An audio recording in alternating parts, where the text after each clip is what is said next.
Hello everyone. I hope सारे तुसी ठीक हो। एंड अज का अपना टॉपिक है माइक्रो प्रोसैसर का टाइप्स ऑफ रोम। ठीक है, टाइप्स ऑफ रोम पढ़न तो पहला आपको पता होना चाहिए कि रैम एंड रोम च डिफरेंस की है। रैम तुसी देखा होना अपने CPU दे विच 4 GB रैम, अपने मोबाइल दे विच भी रैम आती है ना। तो रैम एंड रोम दे विच की डिफरेंस हुंदा, रैम एक वोलाटाइल मैमरी हुंदी है तो रोम एक नॉन वोलाटाइल मैमरी हुंदी है। ठीक है, रैम फॉर एग्जांपल रैम दे विच की हुंदा, जे अपने कोले लाइट चली जाए, ਆਪਾਂ कोई प्रोग्राम राइट किया मैमरी दे विच रैम दे विच ते उधरों अपनी लाइट चली जाए तो अपना सारा डाटा जिहड़ा आपां राइट किया हुंदा वो इरेज हो जाता। बट रोम दे विच एवें नहीं हुंदा। रोम एक नॉन वोलाटाइल मैमरी है। ठीक है, ਇਹਦੇ ਵਿੱਚ ਜੋ ਵੀ ਡਾਟਾ ਆਪਾਂ ਰਾਈਟ ਕਰਦੇ ਹਾਂ ਉਹ ਪਰਮਾਨੈਂਟਲੀ ਸੇਵ ਰਹਿੰਦਾ। ਇਸੇ ਕਰਕੇ ਰੈਮ ਨੂੰ ਆਪਾਂ ਟੈਂਪਰੇਰੀ ਮੈਮਰੀ ਕਹਿੰਦੇ ਆ ਤੇ ਰੋਮ ਇੱਕ ਪਰਮਾਨੈਂਟ ਮੈਮਰੀ ਹੁੰਦੀ ਹੈ। ਠੀਕ ਹੈ, ਬਟ ਹੁਣ ਰੋਮ ਦੀਆਂ ਅੱਗੇ ਟਾਈਪਸ ਪੜ੍ਹਦੀਆਂ ਆਪਾਂ ਜਿਹੜੀਆਂ ਕਿ ਆਪਣੇ ਸਿਲੇਬਸ ਦੇ ਵਿੱਚ ਹੈ। ਉਹ ਤੁਹਾਨੂੰ ਬਰੀਫਲੀ ਦੱਸਿਆ ਸੀ ਰੈਮ ਤੇ ਰੋਮ ਕੀ ਹੁੰਦਾ।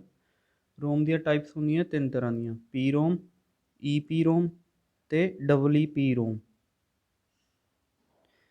ਪੀ ਰੋਮ ਮੈਮਰੀ ਕਿਹੜੀ ਹੁੰਦੀ ਆ? ਪ੍ਰੋਗਰਾਮੇਬਲ ਰੋਮ। ਠੀਕ ਹੈ, ਪ੍ਰੋਗਰਾਮੇਬਲ ਰੋਮ ਹੁੰਦਾ ਰੀਡ ਓਨਲੀ ਮੈਮਰੀ। ਪ੍ਰੋਗਰਾਮੇਬਲ ਰੋਮ ਮਤਲਬ ਆਪਾਂ ਮੈਮਰੀ ਨੂੰ ਪ੍ਰੋਗਰਾਮ ਕਰਦੇ ਹਾਂ ਉਹਦੇ ਵਿੱਚ ਡਾਟਾ ਸੇਵ ਕਰਨ ਵਾਸਤੇ। ਹੁਣ ਈ ਪੀ ਰੋਮ ਕਿਹੜੀ ਹੁੰਦੀ ਹੈ? ਇਰੇਜ਼ੇਬਲ ਪ੍ਰੋਗਰਾਮੇਬਲ ਰੋਮ। ਤੁਸੀਂ ਨਾਮ ਤੋਂ ਹੀ ਸਮਝ ਗਏ ਹੋਵੋਗੇ, ਇਰੇਜ਼ੇਬਲ ਪ੍ਰੋਗਰਾਮੇਬਲ ਰੋਮ ਮਤਲਬ ਆਪਾਂ ਇਸ ਨੂੰ ਆਪਾਂ ਇਰੇਜ਼ ਕਰ ਸਕਦੇ ਹਾਂ। ਇਹਦੇ ਵਿੱਚ ਕੋਈ ਵੀ ਡਾਟਾ ਸੇਵ ਕੀਤਾ ਹੁੰਦਾ ਜੋ ਵੀ, ਠੀਕ ਹੈ, ਇਸ ਮੈਮਰੀ ਦੇ ਵਿੱਚ ਕੋਈ ਪ੍ਰੋਗਰਾਮ ਰਾਈਟ ਕੀਤਾ ਹੁੰਦਾ ਉਹਨੂੰ ਆਪਾਂ ਇਰੇਜ਼ ਕਰ ਸਕਦੇ ਹਾਂ, ਪਰ ਕਾਹਦੇ ਕਰਕੇ? ਮਰਜ਼ੀ ਨਾਲ। ਰੈਮ ਤੁਸੀਂ ਕਹੋਗੇ ਹੁਣ ਹੁਣੇ ਤਾਂ ਤੁਸੀਂ ਕਿਹਾ ਸੀ ਰੋਮ ਦੇ ਵਿੱਚ ਆਪਾਂ ਮਤਲਬ ਇਲੈਕਟ੍ਰੀਸਿਟੀ ਜਾਣ ਤੋਂ ਬਾਅਦ ਡਿਲੀਟ ਨਹੀਂ ਹੁੰਦੀਆਂ ਇੰਸਟਰਕਸ਼ਨ ਪ੍ਰੋਗਰਾਮ, ਹੈ ਨਾ। ਬਟ ਉਹ ਹੁੰਦਾ ਵੀ ਆਪਣੀ ਮਰਜ਼ੀ ਨਾਲ ਨਹੀਂ, ਇਹ ਆਪਾਂ ਮਰਜ਼ੀ ਨਾਲ ਆਪਾਂ ਇਰੇਜ਼ ਕਰ ਸਕਦੇ ਹਾਂ। ਉਹ ਤਾਂ ਆਪਣੀ ਇਲੈਕਟ੍ਰੀਸਿਟੀ ਆਪਣੀ ਮਰਜ਼ੀ ਨਾਲ ਨਹੀਂ ਨਾ ਹੁੰਦਾ। ਉਸ ਤੋਂ ਬਾਅਦ ਥਰਡ ਟਾਈਪ ਹੈ ਡਬਲ ਈ ਪੀ ਰੋਮ, ਇਲੈਕਟ੍ਰੀਕਲੀ ਇਰੇਜ਼ੇਬਲ ਪ੍ਰੋਗਰਾਮੇਬਲ ਰੋਮ। ਠੀਕ ਹੈ, ਇਹਦਾ ਵੀ ਤੁਸੀਂ ਨਾਮ ਤੋਂ ਸਮਝ ਗਏ ਹੋਗੇ ਵੀ ਇਲੈਕਟ੍ਰੀਕਲੀ ਇਰੇਜ਼ੇਬਲ ਮਤਲਬ ਇਹਨੂੰ ਆਪਾਂ ਇਰੇਜ਼ ਕਾਹਦੇ ਨਾਲ ਕਰ ਸਕਦੇ ਹਾਂ? ਇਲੈਕਟ੍ਰੀਕਲ ਸਿਗਨਲਸ ਨਾਲ। ਠੀਕ ਹੈ, ਤਿੰਨਾਂ ਦੇ ਵਿੱਚ ਇਹੀ ਡਿਫਰੈਂਸ ਹੈ। ਬਟ ਜਿਹੜੀ ਪੀ ਰੋਮ ਹੈ ਸਭ ਤੋਂ ਪਹਿਲੀ ਟਾਈਪ ਹੈ ਆਹ ਵਾਲੀ, ਇਹਦੇ 'ਚ ਆਪਾਂ ਇਰੇਜ਼ ਨਹੀਂ ਕਰ ਸਕਦੇ। ਠੀਕ ਹੈ, ਇਹਦੇ 'ਚ ਜੋ ਵੀ ਇੱਕ ਵਾਰ ਸੇਵ ਹੋ ਗਿਆ ਉਹ ਪਰਮਾਨੈਂਟ ਸੇਵ ਹੋ ਜਾਊਗਾ। ਹੁਣ ਦੂਸਰਾ ਪੁਆਇੰਟ ਹੈ instruction can be stored only once P ROM ਦੇ ਅੰਡਰ। ਠੀਕ ਹੈ, ਮਤਲਬ ਆਪਾਂ ਇੰਸਟਰਕਸ਼ਨ ਨੂੰ ਇੱਕ ਵਾਰੀ ਸਟੋਰ ਕਰ ਸਕਦੇ ਹਾਂ, ਉਸ ਤੋਂ ਬਾਅਦ ਦੁਬਾਰਾ ਨਹੀਂ। ਠੀਕ ਹੈ, ਈ ਪੀ ਰੋਮ ਦੇ ਅੰਡਰ ਕੀ ਹੈ? Instruction can be stored multiple Times. ਇਹਦੇ ਵਿੱਚ ਕੀ ਹੈ? ਆਪਾਂ ਇੰਸਟਰਕਸ਼ਨ ਨੂੰ ਮਲਟੀਪਲ ਟਾਈਮ ਸਟੋਰ ਕਰ ਸਕਦੇ ਹਾਂ। ਮਤਲਬ ਇੱਕ ਵਾਰ ਸਟੋਰ ਕਰਤਾ, ਫਿਰ ਉਹਨੂੰ ਇਰੇਜ਼ ਕਰਤਾ, ਫਿਰ ਦੂਸਰੀ ਵਾਰ ਸਟੋਰ ਕਰਤਾ, ਫਿਰ ਤੀਸਰੀ ਵਾਰ ਸਟੋਰ ਕਰਤਾ। ਇਸ ਤਰ੍ਹਾਂ ਕਰਕੇ ਆਪਾਂ ਮਲਟੀਪਲ ਟਾਈਮ ਸਟੋਰ ਕਰ ਸਕਦੇ ਹਾਂ। ਥਰਡ ਹੈ instruction already written in double E P ROM can be erased with help of electric field. ਠੀਕ ਹੈ, instead of ultraviolet rays. UV rays ਹੁੰਦੀਆਂ ਅਲਟਰਾਵਾਇਲਟ ਰੇਜ਼।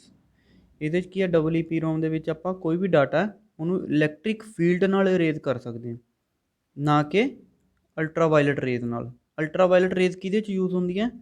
ਸਿੰਗਲ ਈ ਪੀ ਰੋਮ 'ਚ। ਬਟ ਡਬਲ ਈ ਪੀ ਰੋਮ 'ਚ ਕੀ ਹੁੰਦਾ?